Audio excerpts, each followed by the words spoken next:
21/2/26 રોજ જુનાગઢ તાલુકા police station ખાતે ખંડણી માંગવી, ખોટા કેસમાં ફરિયાદીને ફિટ કરી દેવા અને જાનથી મારી નાખવાની ધમકી અંગેનો ગુનો દાખલ કરવામાં આવેલ છે.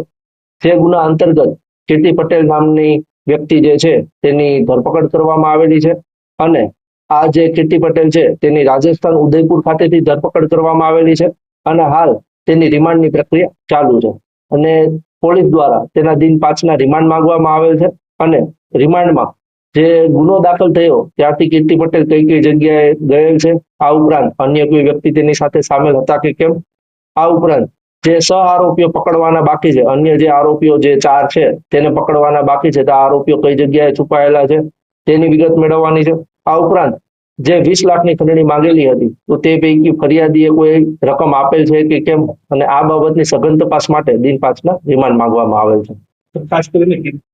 હાલ જે પોલીસ પ્રોસિજર છે તે રીતે તેને અટક કરવાથી માંડીને જે ન્યાયિક પ્રક્રિયા અંતર્ગત કોર્ટમાં રજૂ કરવાની હોય છે તે પ્રક્રિયા સઘન રીતે અને ઝડપી પૂર્ણ થાય તે અંતર્ગત આ કાર્યવાહી હાથ ધરવામાં આવેલ હતી. સર, ખાસ કીર્તિ પટેલનો ગુનો તો લગાવવામાં આવે છે. શું પોલીસ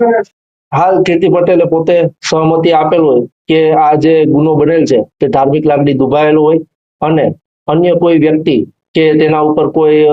એની જે જાનને જોખમ હોય, અન્ય કોઈ બનાવ ના બને તે હેતુસર તેનું જે મુખ છે તે ઢાંકણ રાખવામાં આવેલ છે.